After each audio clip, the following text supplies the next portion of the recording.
There was a moment during my diploma in psychology that I still remember very clearly.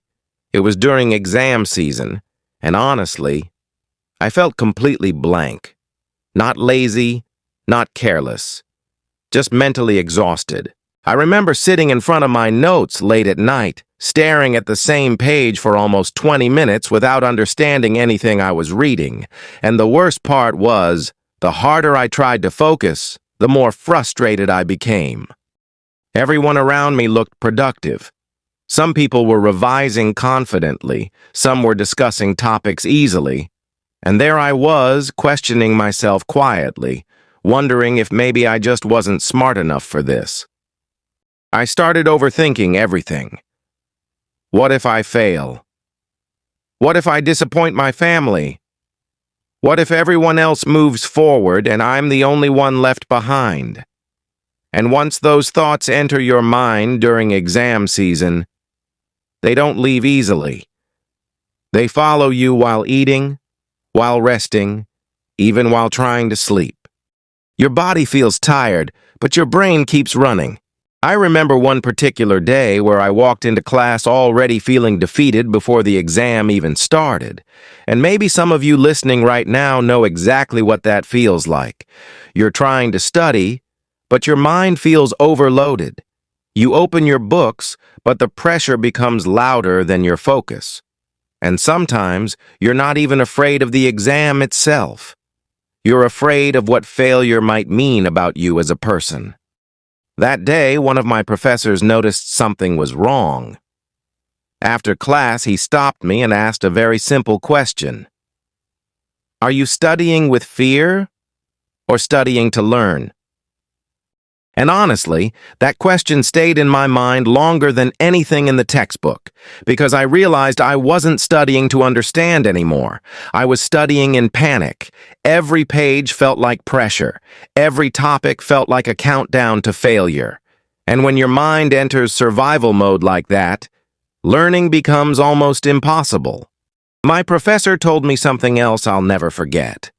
He said, "A tired mind cannot absorb information properly. Rest is not wasting time. Fear is." At first, I didn't fully understand it. I thought success only came from pushing harder, sleeping less, and forcing myself to continue even when my brain felt completely drained. But slowly, I realized he was right.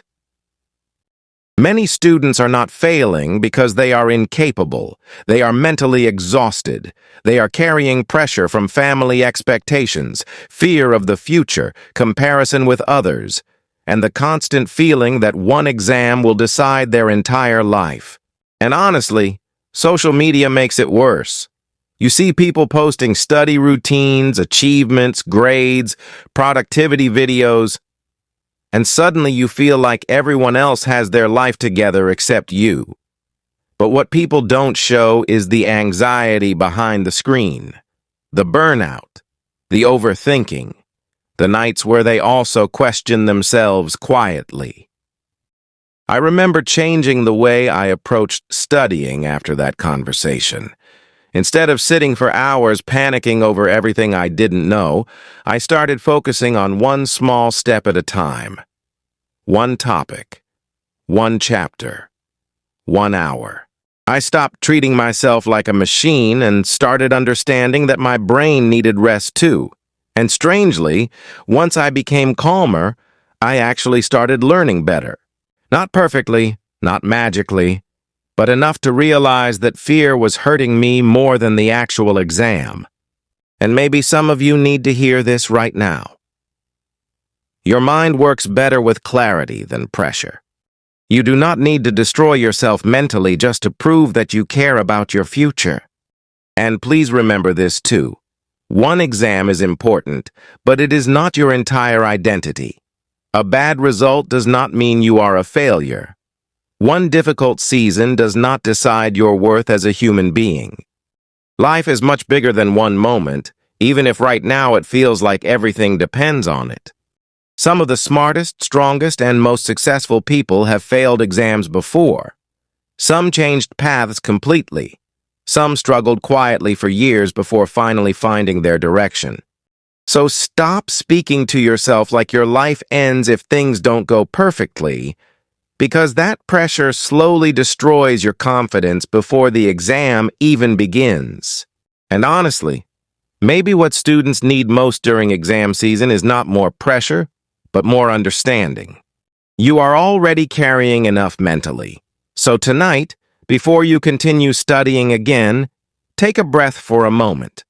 Not because you're giving up, but because your mind deserves kindness too. Drink water. Rest properly. Study with focus, not panic. And remind yourself that you are more than a number on a piece of paper. Your future is built over time, not decided in one single exam hall. So if you're listening to this while feeling stressed, overwhelmed, or scared about your exams, understand something important. You are not alone in feeling this way. More students are struggling silently than you realize. So let me ask you something simple. What is the biggest pressure you're carrying during this exam season? And if this conversation helped you even a little, don't forget to like this video and subscribe to Win for more honest conversations like this.